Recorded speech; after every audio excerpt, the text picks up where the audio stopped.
Monetising influence. लक्ष्य मैं आपसे स्टार्ट करता हूं बिकॉज आप फाइनेंस की बात करते हो और फाइनेंस के कंटेंट क्रिएटर हो। एक बहुत थिन लाइन होती है between monetising your influence versus misguiding. कैसे डिफरेंशिएट करें और कहां पे आएगा कि मोनेटाइजेशन करना बहुत अच्छा है? मेरा ये मानना है कि अगर आपकी ऑडियंस आपसे कनेक्ट करती है और उसके लिए आपको बहुत, क्योंकि हमारी जो जनता है देश की 70% इज़ लाइक रूरल और थोड़ी सी ज़मीन से जुड़े हुए लोग एटलीस्ट 90% हैं।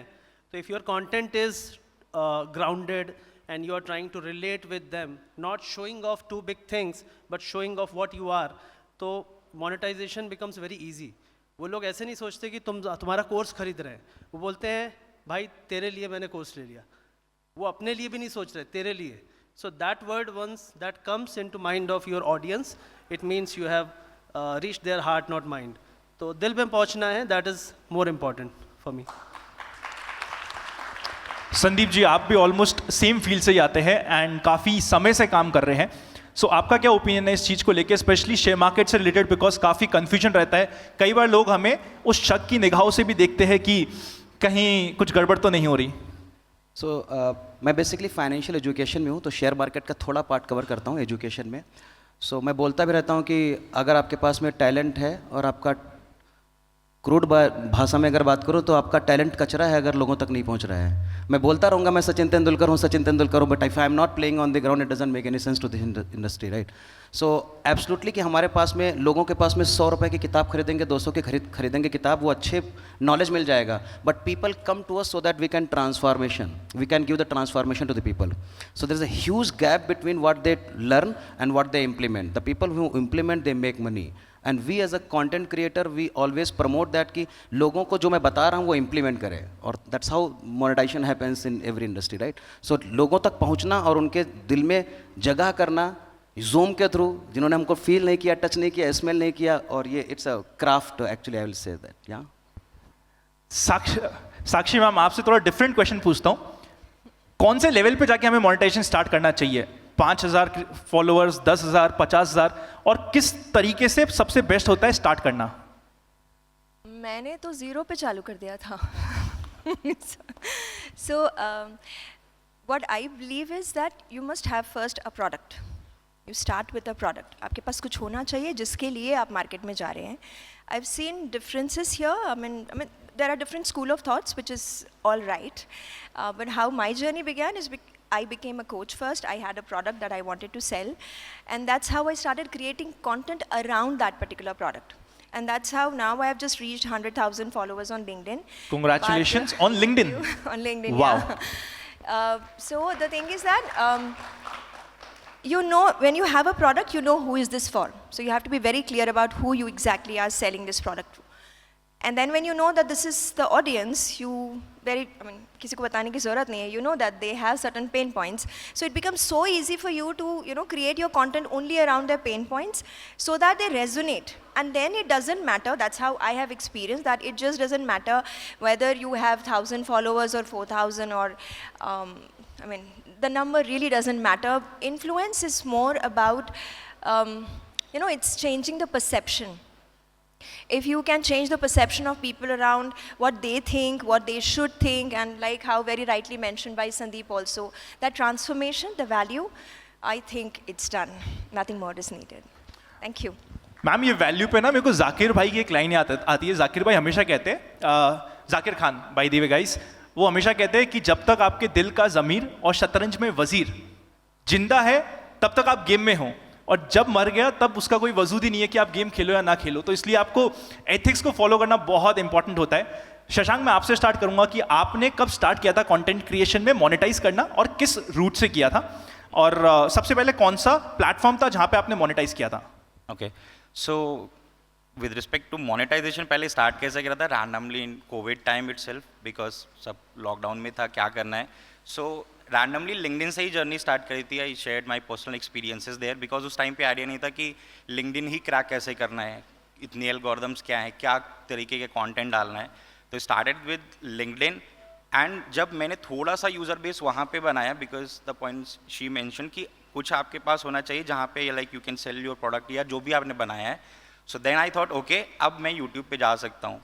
तो I started my YouTube channel and then जो कंटेंट वहाँ पे बनाता था I was sharing over the LinkedIn so that लोगों तक रीच पहुँच पाए एंड आई एक्सट्रैक्टेड और जो कन्वर्ट करे मैंने लिंक्डइन के फॉलोअर्स को यूट्यूब और फिर यूट्यूब जो ग्रो करा उसके बाद में नाउ उस चीज़ को प्रॉपरली यूट्यूब पे तो मोनेटाइज हो ही गया। लिंक्डइन में कितने भाई आपके? लिंक्डइन पे इट्स 150K एंड यूट्यूब पे इट्स 160K। तो गाइज एक बार इंटरप्ट कर रहा हूँ, यहाँ पे कितने लोग हैं जिन्होंने लिंक्डइन कैसे क्रैक करते हो समझ लिया है या लिंक्डइन को क्रैक कर लिया है? आई कैन और कितने लोग हैं जो करना चाहते हैं लिंक्डइन को crack? LinkedIn as a platform को क्रैक करना चाहते हैं, उसमें अपनी फॉलोइंग बढ़ाना चाहते हैं, ठीक है काफी लोग, तो कुछ लोग हैं।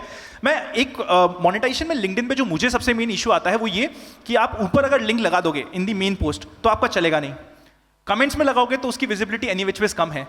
तो ब्रांड डील्स और कोर्सेज कैसे काम करेंगे लिंक्डइन पे, क्या है उसके पीछे की मैथ्स? फराज चिंता मत करना भाई, सबसे डिफिकल्ट क्वेश्चन लेके तेरे पास ही आएंगे। लिंक्डइन का टॉपिक थोड़ा इंटरेस्टिंग मिल गया तो आपके पास आ रहे हैं। सो सी कोर्सेज एंड जो इस तरीके का भी प्लेटफॉर्म है राइट। सो पहली बात तो जो भी टेक कंटेंट बनाते हैं हम, सो टेक कंटेंट में हमें बैकलैश भी बहुत देखने को मिलता है। आई गेस फ्रास कैन रिलेट, हम कुछ भी करते हैं तो they were like education should be free या whatever you are doing you should teach free. So हमारा क्वेश्चन में रहता है कि ठीक है जो स्किल्स अगर हमारे पास में हम उसको किसी और कम्युनिटी तक पहुंचा सकते तो उसकी भी वैल्यू होनी चाहिए, Y everything should be free, ठीक है। सो वो पॉइंट वहाँ पे रहता है एंड इट्स कि आप अपनी ऑडियंस के साथ ट्रस्ट कितना बिल्ड कर पा रहे हो, वो सबसे ज़्यादा इंपॉर्टेंट है। अगर वो आप बिल्ड नहीं कर पाए, चाहे आप लाइक आपके 500 के हो, मिलियंस भी हो, then no one is going to value your content. आप माइंडसेट वही होगा कि ये बंदा सिर्फ पैसे कमाने के लिए ही इसको मोनेटाइज करना चाह रहा है। सो मेरा परसेप्शन वही रहता है, whatever content you are creating, if you are creating it for some cause then it's easy to monetize it, but अगर if you are creating it just to monetize it, it's hard to monetize it। तो ये वाली चीज़ follow करता हूँ, this is what work. So जो भी platform grow data skills हमने बनाया to upskill the aspiring data professionals, this is how we cracked it. मतलब उसमें अब ये डिपेंडेंसी नहीं कि कन्वर्जन्स आते हैं लिंक्डइन पे? डेफिनेटली आते हैं। इंटरेस्टिंग। फ्रास, आपने तो जेन्युइनली इंफॉर्मेशन देने के लिए स्टार्ट किया था सब कुछ, अब आप बेच रहे हो, क्यों? Good question. क्लाइंट ये तो बोलता है ना, मतलब जो हमारा व्यूअर होता है वो ये बोलता है तुमने स्टार्ट तो किया था, हम एजुकेशन करेंगे, हम डाइट के बारे में तुम्हें फ्री में बताना चाहता है किस तरीके से फिट रहा जाता है क्योंकि मैंने क्रैक कर लिया, या फिर मैं फाइनेंशियल बताना चाहता हूँ कि तुम्हें किस तरीके से फाइनेंशियल लिटरेसी फैलाई जाए। अब तुम कह रहे हो कि तुम मोनेटाइज कर रहे हो, क्यों भाई? सर आपने बहुत बढ़िया क्वेश्चन पूछ लिया है। मैं अपने सारे फेलो कंटेंट क्रिएटर्स के लिए ये वाला आंसर कर देता हूँ। सो हमने बहुत कंटेंट बनाया है। I am on YouTube for the last 3 years। मैंने 2 साल तो फ्री कंटेंट पढ़ाया पूरा। I uploaded more than 300 videos for free. अब फ्री कंटेंट भी अवेलेबल है। When I launch my paid course, people were willing to pay for that, because मेरे time की वो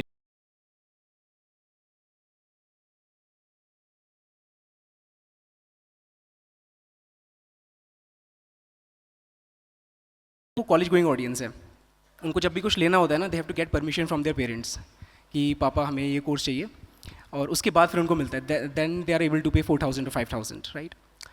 सो अगर आप वैल्यू फॉर मनी प्रोवाइड कर सकते हैं उतने पैसे लेकर के, then I think it's worth it and they will be able to pay for that. So इसलिए मोनेटाइज कर रहा हूँ because I am investing my time, I am trying to constantly improve upon the content and the quality which I am providing. फिर वो जो तुम्हारा initial objective था उसका क्या होगा? मेरा इनिशियल ऑब्जेक्टिव तो यूट्यूब स्टार्ट करने का ये था कि I just wanted to teach my sister. So I started YouTube because I wanted to teach her. मुझे बैंगलोर में आना था इंटर्नशिप करने के लिए and there was no one to teach her. So मैंने सोचा कि कुछ वीडियोस अपलोड करके चले जाता हूँ। I uploaded them on YouTube, got traction, थोड़ा मज़ा भी आने लग गया एंड आई थॉट कि ठीक है थोड़े से वीडियोस अपलोड कर दूंगा अगर, so I will be constantly making 10,000 per month, और बैंगलोर में जाकर के मेरा खर्चा चल जाएगा। बट ये दोनों ही चीज़ रॉन्ग है। 10,000 से काफ़ी ज़्यादा आता है और बैंगलोर में 10,000 में खर्चा तो चलता नहीं है। So the first monetisation that happened was I was teaching live. मुझे पढ़ाने में ऐसी मज़ा आता था, तो I was teaching live at 2 AM and एक USA का बंदा था, उसने मेरे को सुपर चैट करी $5 की, और उस टाइम पे मेरे को पैसे आते थे 80 रुपये दिन के यूट्यूब से। तो मैंने कहा ये तो बहुत ज़्यादा, इसने मेरे को पैसे दे दिए। एंड देन ही सेड कि लिंक्डइन में मैं टेक्स्ट कर रहा हूँ, मुझे कुछ पूछना है आपसे। So when I talk to him on LinkedIn, he said कि मैं USA में मास्टर्स करने के लिए आया हूँ और मुझे अमेज़ॉन क्रैक करनी है, मेरे पास इतना टाइम है, तो मुझे गाइडेंस चाहिए and I will pay you $30 per hour. 2200 रुपये के आसपास बनते हैं। तब पता चला कि हाँ ये चीज़ मोनेटाइज भी हो जाती है, जो हम पढ़ा रहे हैं ये मोनेटाइज भी हो जाती है if you are actually giving time. ये तो जज्बात बदल गए, मज़ा आ गया। बिकॉज हमारे पास टाइम बहुत लिमिटेड है, so what we will do is हम सबकी प्रॉब्लम सॉल्व करना चाहते हैं कॉल टू एक्शन के साथ, जैसे इसमें अब आप लोग सब लोग अपने हिसाब से आंसर देते रहिएगा रैंडमली, और अपन एक कंक्लूजन पे पहुंचते हैं। मोनेटाइजेशन का सबसे पहला सोर्स होता है हमारे लिए ब्रांड डील्स। अगर मैं 1 लाख मेरे फॉलोअर्स है यूट्यूब पे, मेरी ब्रांड डील की वैल्यू क्या होनी चाहिए? सॉल्व करके दो सबके लिए। वैल्यू बताओ कि 1 लाख फॉलोअर पे कितना हम चार्ज कर सकते हैं for a brand deal. Second, हम कोर्स पे जाने वाले हैं, पर सबको कॉल टू एक्शन मिलना चाहिए कि अगर किसी ने हमें 20 मिनट सुना है तो उसके पास एंड रिजल्ट होना चाहिए। Come on guys, Lakshya probably you can take 25,000, 25,000। 1 million YouTube पे हो तो 5 लाख, 5 लाख। लिंक्डइन पे अगर मेरे 50,000 फॉलोअर्स है तो what can I charge to a brand? To a brand between 15 to 20,000. 50,000 पे। एंड 1 लाख फॉलोअर्स पे रफ आइडिया 1 lakh followers पे I have even charge 70,000. 70,000। 1 million वैसे बहुत कम होंगे लिंक्डइन पे 1 मिलियन वाले, फिर भी एनी आइडिया कितना चार्ज कर सकते हैं? That's hard to tell at this moment. Amazing. Instagram 1 लाख पे इंस्टाग्राम पे क्या चार्ज करना चाहिए? Probably any one of you can take this one. So basically मैं इन्फ्लुएंसर नहीं हूँ, बट और ना ही मैं I would like to charge, but अगर एक भी कस्टमर हमारे पास आ गया और उसको अगर ट्रांसफॉर्मेशन दे सकता हूँ तो I can charge anything. No मैं ब्रांड डील्स की बात कर रहा हूँ सर अभी। अगर कोई ब्रांड का कर रहे हैं अपन तो ब्रांड डिपेंड करता है कि आप कितने लोगों को और कौन से और कैटेगरी में जाओगे। जैसे बताया कि 1 लाख है तो कम से कम 70,000 चार्ज कर सकते हो। तो because I am not in that game, so may be that I will not be able to answer that. Interesting. So Fraz, I'd like to answer Yes, ma'am, that. please. So generally what people do is they charge 50% of the number of followers, half of the followers. So if you have 1 lakh, ideally people charge 50,000 for brand collaboration for one single post. That's what they charge. But yes, of course, if you have genuine following, if you really have genuine following who are the buyers, you can surely charge more. So you have to actually create the value, and people do come to people who have less followers as well, not because they will be charging less, but because they have genuine follower base. So I think that works. Make sense. If you are brand in that industry तो obviously you will be setting the charge कि कितना तुम्हें charge करना है, बाकी सब लोग तुम्हारे हिसाब से एडजस्ट कर लेंगे। Make sense. Last question before we hit for Q&A round. अगर मैं कोर्स बना रहा हूं, मेरे को कोर्स को लो वैल्यू से हाई वैल्यू पे जाना चाहिए या फिर हाई वैल्यू को लॉन्च करना चाहिए? कोर्स में किस तरीके से डिसाइड हो कि मैं कितना वैल्यू दे पा रहा हूं और कितना मुझे चार्ज करना चाहिए? कोर्स का प्राइसिंग कैसे डिसाइड करें? Low value to high value means like price increase करना, राइट? नहीं, आपको लो वैल्यू कोर्सेज लॉन्च करने चाहिए, मीडियम वाले करने चाहिए। लो का मतलब क्या होता है, हाई का मतलब क्या होता है, सुपर हाई का मतलब क्या होता है, कहां से मैं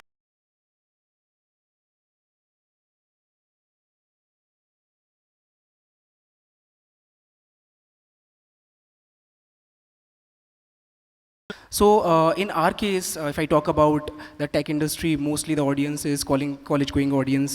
So and that's what you said कि हमने ही बार वो सेट किया हुआ है कि यार हमने कोर्स लॉन्च करे 3,000, 4,000, 5,000 में, तो वही रेंज सेट हो गई। अब उसके ऊपर आप करोगे तो फिर मुश्किल हो जाएगी। And if it is about कि विथ टाइम इंक्रीज़ करना चाहिए, डेफिनेटली विथ टाइम इंक्रीज़ करना चाहिए, डिक्रीज़ नहीं करना चाहिए। विद टाइम इंक्रीज करना चाहिए बिकॉज आप भी एक्सपीरियंस लेके अपने आपके स्किल को इंप्रूव कर रहे हो। Shashank, you would like to add anything?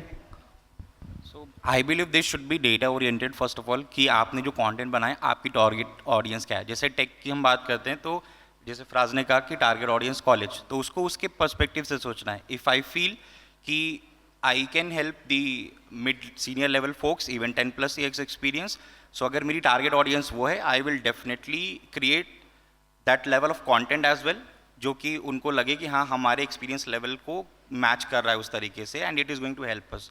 और ऑब्वियसली उसका टिकट प्राइस भी मेरे को उसी तरीके से करना पड़ेगा।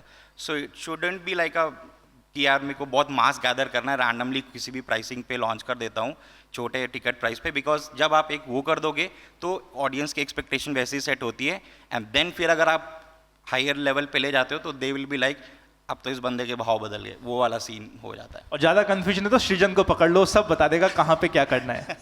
चलो, we have last few minutes, so let's take Q&A। किसी को कोई इतनी श्रद्धा से आप सब देख रहे हो अभी कि जैसे सुबह के 4 बजे हो हम लोग प्रवचन दे रहे हैं, ऐसा मत करो। लेट्स हैव Q&A राउंड रखते हैं, कुछ हम लोग डिस्कशन करते हैं, please. Yes brother. Good afternoon everyone, my self Sanoj Kumar from Umang study YouTube channel. एक क्वेश्चन यहाँ पे जितने भी सभी लोग हैं सभी से मिलता जुलता है। वर्तमान समय बदले हैं और पहले के मुकाबले काम करने का तरीका भी लोगों का बदला है। इसी बीच में हमारा मोरल वैल्यूज़, एथिकल वैल्यूज़ हमेशा से ही मैटर करता था, आज भी मैटर कर रहा है। तो जो नई जनरेशन्स आने वाली हैं तो हम लोग इस डिजिटल कंटेंट क्रिएटर है यहाँ पे जितने भी सभी लोग हैं, तो क्या आने वाले टाइम में जो न्यू जनरेशन्स है, जैसा कि अभी वो लोग मतलब कि वो तो सक्सेसफुल क्रिएटर्स को देखते हैं, अनसक्सेसफुल क्रिएटर्स को नहीं देख पाते हैं, तो ऑलमोस्ट वो पागल बने पड़े हुए हैं। तो बेसिकली ये समझ नहीं आ पा रहा है कि नो डाउट हम अर्निंग कर रहे हैं, यहाँ पे जितने भी लोग बैठे हुए हैं अच्छे अर्निंग कर रहे हैं, लेकिन सोसाइटी में हम लोग किस टाइप की वैल्यू क्रिएट कर रहे हैं as a morally and ethically. मतलब अपने काम के साथ साथ मोरल वैल्यूज़, एथिकल वैल्यूज़ हमें मैटर करने चाहिए या फिर केवल पैसे के पीछे भागते रहना चाहिए, मोनेटाइजेशन के पीछे। ये इससे संबंधित मैं सबका ओपिनियन जानना चाहूँगा, जो लोग भी आंसर दे सकें। बहुत रेलेवेंट क्वेश्चन है, इसके स्टार्ट मैं करता हूँ फिर आप आगे ले जाना। हमने 6th क्लास में पढ़ा था जो ह्यूमन की रिक्वायरमेंट होती है, पहले होता है रोटी कपड़ा मकान, फिर हम लोग थोड़ा पैसे की जाते हैं, फिर लग्जरी लाइफस्टाइल के ऊपर जाते हैं। आखिरी जो लाइन होती है ना, उसमें जो बिल्कुल अल्टीमेट सक्सेस की लाइन होती है वो होती है कि आपका रिकॉग्निशन कितना है, आपको पर्सनल सेटिस्फैक्शन कितना है, आपको रिस्पेक्ट कितनी है। तो जब इवेंचुअली हमें उसी चीज़ के लिए भागना है ना, तो अगर स्टार्टिंग में अगर हमने काम ऐसे कर लिए जिससे नाम खराब हो रहा है, तो फिर बाद में कुछ भी करने से नहीं होगा। बट यस लक्ष्य, यू वर एडिंग समथिंग। मेरा मानना ये है कि अगर आपको जैसे अपना ब्रांड बनाना है तो एथिक्स तो रखने पड़ेंगे। देखिए, मैं कभी नहीं चाहूँगा कि कोई आके मुझे चोर बोले या बोले कि यार तुमने मेरे पैसे खाए हैं, इसके लिए मैं भले 10 लाख का बिज़नेस छोड़ दूंगा। तो मेरे एथिक्स शुरू से ऐसे मैंने रखे हैं कि यार मुझे नेगेटिव कोई इंटेंशनली मेरे गलत एक्शन के कारण ना बोल पाए। कई लोग तो नेगेटिव होते ही हैं, तो 90% अगर आपकी जनता यूट्यूब चैनल के लाइक डिसलाइक रेशियो होते हैं, उससे मैं जज कर लेता हूँ कि लोगों को जब भी कोई मुझे कहीं कोई ट्रोल किया, या होता है सबको ट्रोल करते हैं, तो जब भी कोई करे तो आप देखो क्या आपका like to dislike ratio YouTube में है, बाकी जगह मुझे नहीं पता क्या उसका तरीका है देखने का। अगर वो 95% या 99% के ऊपर है तो टेंशन लेने का नहीं, क्योंकि आप सही काम कर रहे हो और कहने वाले हैं। मैं बोल रहा हूँ अभी हालत ऐसी है कंटेंट क्रिएशन में कि कुएं के मेंढक जैसी हालत हो गई है, और कोई भी बनना चाहता है तो उसको पहले ही खींच लेना चाहते हैं। और हमको लगता है कि यार वो जो खींचने वाले हैं वो सही हैं, वो सही नहीं है। वो चाहते हैं कि और कोई उनके आसपास का हीरो ना बन पाए जो 100 लोगों को मोटिवेट करे, क्योंकि इसीलिए तो 90% लोग के पास 10% पैसा है। वो 90% लोग खुश हैं ना, दुखी होते तो भागने की कोशिश करते, भगदड़ होती देश में, नहीं है ना, तो वो खुश हैं। तो कोशिश करो कि आप वैसी सोच मत रखो, आप कुछ अलग सोचो जो है 10% की सोच, तो डेफिनेटली आपको गिल्ट फीलिंग नहीं आएगी। और गिल्ट फीलिंग अगर नहीं है ना तो आप सही कर रहे हो। Amazing. Next question. Yes, brother from Delhi. हाय मेरा नाम हर्ष गोयला है। अब one challenge I face a lot of times जब कोई ब्रांड ऑनबोर्ड होती है, सो वहाँ पे नेगोशिएशन में प्रॉब्लम होता है ऑन द कंटेंट। अब मेरे साथ ही हुआ है कि बहुत बार केसेस में the brand does not understand your audience, और वो तो चाहते हैं आप उनका ब्रोशर ही पूरा पढ़ दो। तो how do you negotiate with the brand? या तो you just agree to them, या फिर आप डील कैंसिल कर दोगे, या फिर you will try to find a mid way. How do you negotiate with the brand when they don't necessarily understand your audience? All right, so I would like to answer this. So personally what I do is I have my own way of telling things. So जब भी उनका जो आपने बताया script जो उनकी आती है, उसको एज इट इज़ पढ़ना will not be in sync with the content that we are creating, right? So वो तो डेफिनेटली नहीं करना है। You can give your own script, ask them to review it. एक बार वो रिव्यू करके कुछ चेंजेस बता देंगे, that's how it can work. अगर बहुत ही ज़्यादा रिजिड है then I leave it, like I let it go, because I don't want to mess up with my content. Right, thank you. Sakshi ma'am. I have something to share here, Mr. Goyal. Yeah. Okay, so I worked with LinkedIn, directly with LinkedIn. We had a brand collaboration, paid ad collaboration. So first, I guess that choosing the right brand will make more sense. The brand that matches with our value system, to choose that, that's one. Second, if you have chosen the right brand, they are willing more or less to be listening to you. So with LinkedIn also, I faced this particular challenge. However, I made them understand the challenges they will face, because they are investing big money also. So the challenges that they might face if they go with their way, vis-a-vis they going the other way. So I literally wrote them a mail explaining them both the options, like how they want to go and what exactly they will get there. And if they go by what I am suggesting, of course it always has to be suggestiology, they do not like that, but I think that works. If they know that by doing this they will get what they are really looking for, it makes sense, and connect that with the monetary benefit that they will get. That worked for me. Thank you. Amazing. I think मुझे इस panel पे बहुत मजा आया and because time की हमें respect करनी पड़ेगी इसलिए हम यहाँ पे रैप करते हैं. We won't be able to take any further question. I had fun interacting with all of you guys. Thank you so much for being such a interesting person जिसको सुन के हमें बहुत कुछ नॉलेज मिली. Thank you so much guys. Can we have a round of applause for them?